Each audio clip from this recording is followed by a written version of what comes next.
Good morning and welcome to my kitchen. I have been asked by few to make a video about how to make knedle. It is a dough for a dumpling, and what goes in that dumpling? Well, there's many possibilities. You can have a plum, fresh plum with some sugar in it and put in that dumpling, boil it, and then pour some melted butter on top. And that's how I used to eat it when I was a kid. Or you can have a meat filling in there and have it for dinner with meat inside. And the meat filling, again, can have different flavors.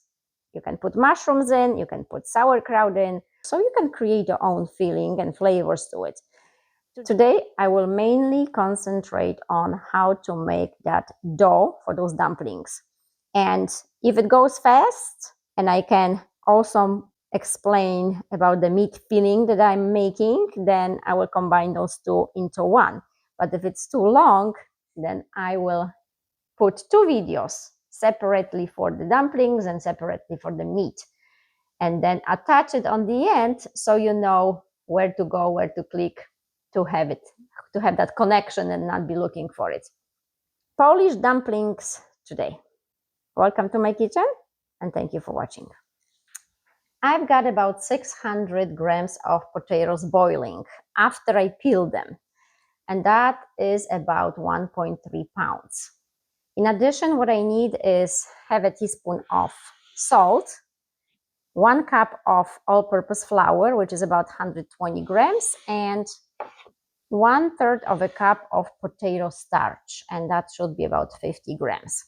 You will find recipes for those dumplings containing only the potato starch, but with this, those dumplings will be more on a chewy, gooey side, and not everybody likes that texture. If you want more delicate, fluffy, melt in your mouth dumplings, then I prefer to use all-purpose flour and then a little bit of that potato starch.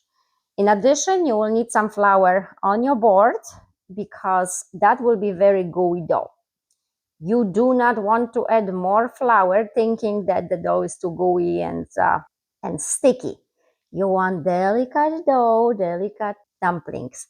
So the flour will go under once you roll it, so it doesn't stick to your board, so it doesn't stick to each other once you cut it, and it's easier to bring it to the boiling water. And when I put the potatoes for boiling, I added a teaspoon of salt in there as well. Once the dough is done, you can taste it and see if it's not salt for you. But don't forget, the boiling water I will use for boiling those dumplings will also have some salt in it. So just check, taste, you can spit it out once you do it. I know not many people will tell you this in cooking shows and cooking videos, to put it in your mouth, taste it, and then just spit it out because it's not cooked, so you don't want to eat it. But you need to know if this is good enough. You don't want to waste all this work doing this, and on the end, it's not salty enough, it's not this enough. Always taste your food. This is your kitchen, and this is for you. Some people like it more salty, more spicy, and some people don't. More sweet or less sweet. Always taste your food before you finish so you can add those things that you need to add. Okay, once potatoes are boiled, I will mash them. Mash them really, really well. You do not want to have any lumps in there. You want those dumplings to be smooth. So take your time to mash the potatoes. I add just a tiny bit of butter to it, so it's more creamy. But I would say for the whole pot that I'm boiling right now, I would use less than a teaspoon.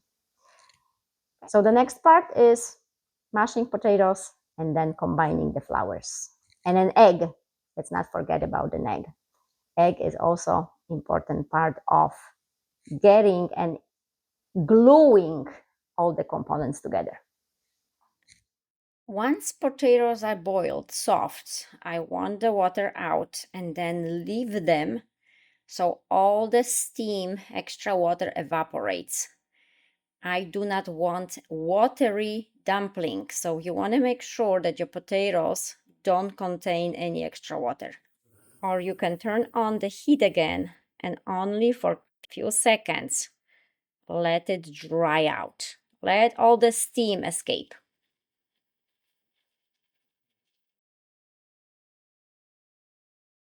Teaspoon. I apologize if I repeat myself, but I need mashed potatoes, mashed really well, about 600 grams, 1 egg, 1 cup of all-purpose flour, have a teaspoon of salt, 1/3 of a cup of potato starch, which is 50 grams. You want your potatoes to be warm. You do not want it hot because you burn your hands, and you do not want them cold because it's very hard to work with cold potatoes. You want them warm. You can touch them, it doesn't burn your hands quick. So now I will get the flours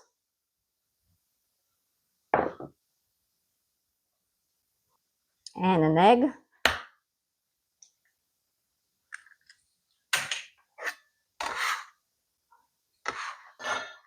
And just combine it all.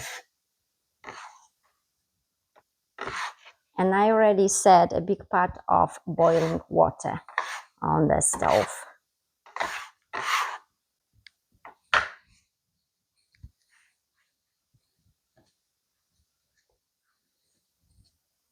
Okay, this is really useful tool, the scraper. You can scrape anything from underneath. Absolutely love that. Okay, and it doesn't take long. Once you see all the ingredients combined, you're done. I will put some flour underneath now. Divide it in 3 parts so it's easier. And I like to have those about 50-55 grams the most.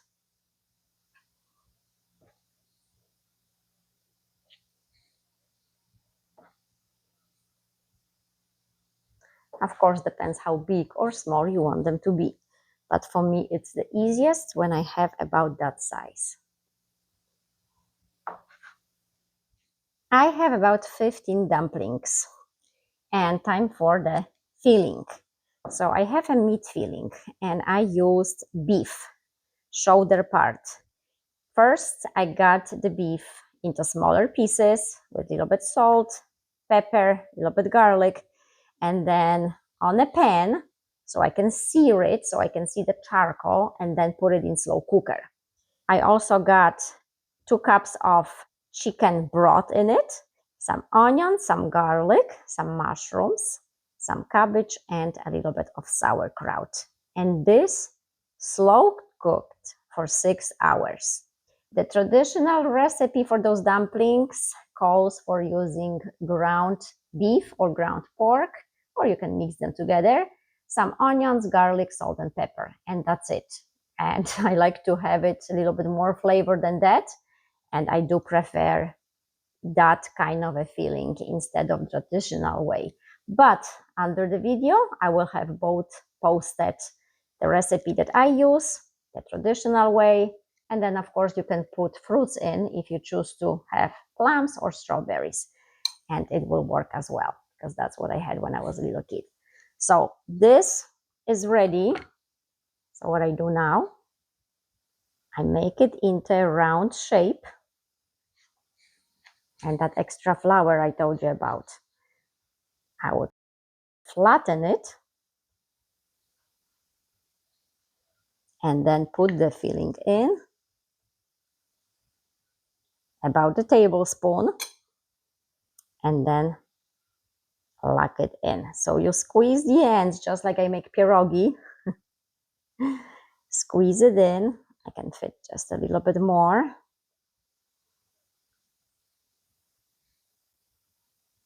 And once you squeeze it, make sure it's locked inside. Roll it in your hands to create kind of like egg shape, oval shape. Okay, and once you have it, use that leftover flour you have and then put it in that flour. You want flour on your board so it doesn't stick to your board, because once you're ready to put it in boiling water, you can have the whole dumpling fall apart.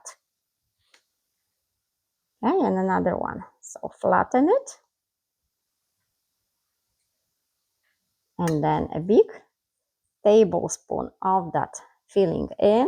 And again, you can have them smaller or bigger, it's your preference, but that's the size I usually make, and it's between 50 to 55 grams. 55 grams for me is the top. Okay, and then lock it in, squeeze the ends. That dough is very soft. Mashed potatoes are soft. There's not that much flour to make it hard. Okay, once you have it locked, then roll it in your hands to create that egg shape. Okay, and once ready, put it in that flour. Okay, and next one. If you like them round, you can also have it round. It doesn't have to be oval. Okay, you don't really have to have any force. The dough is soft and it just works with you gently. Okay, and another one is ready.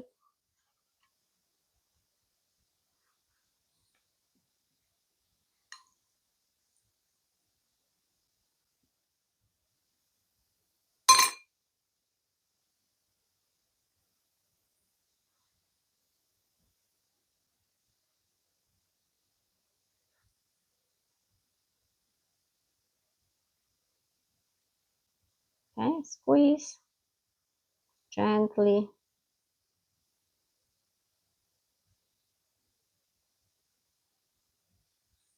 Okay, and once you have it locked, again, a little bit of flour on your hands, and then just roll it from one side to another.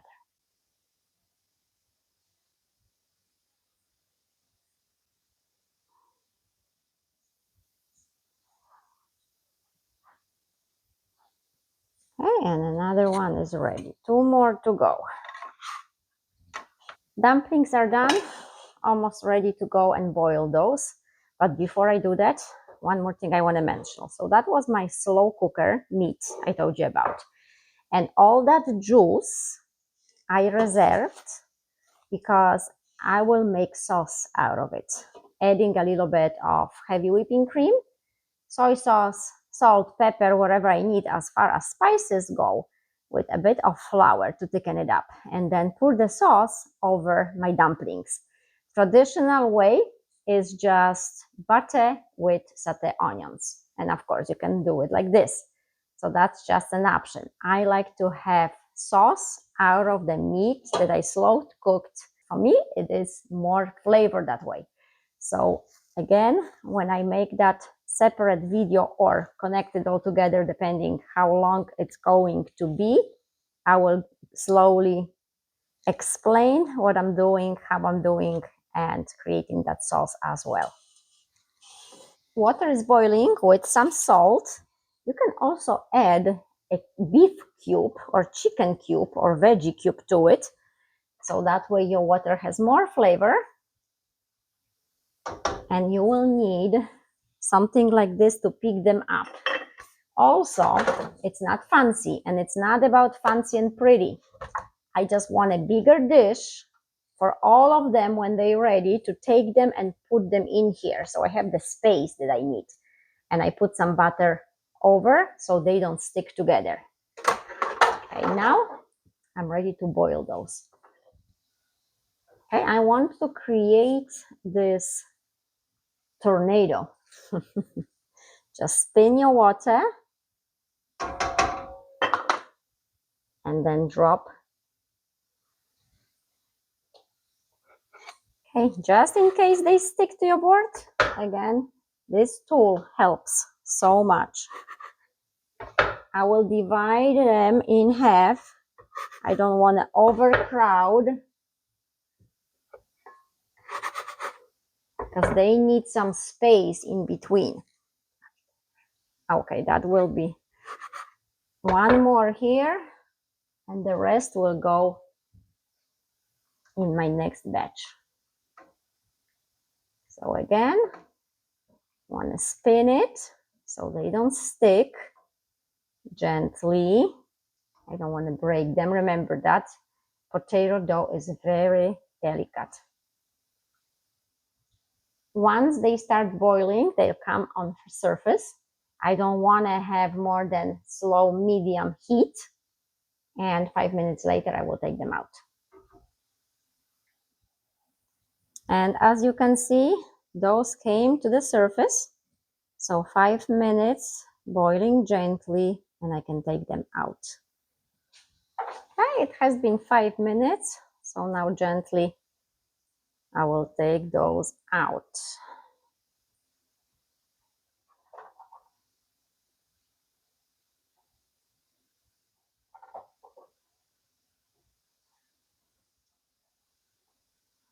Now before I do that, I want to get the heat on high again. So the water is really hot and boiling.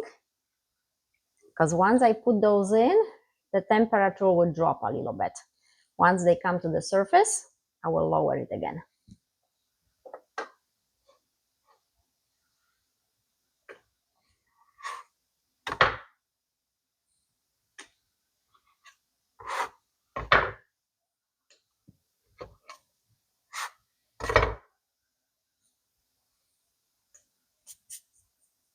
Okay.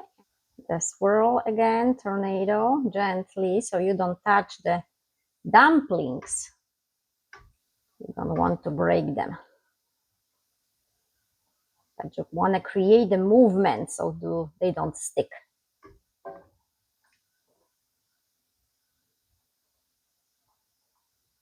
And again, once they come to the surface, about 5 minutes of boiling. And again, my second batch is ready, so I can take those out.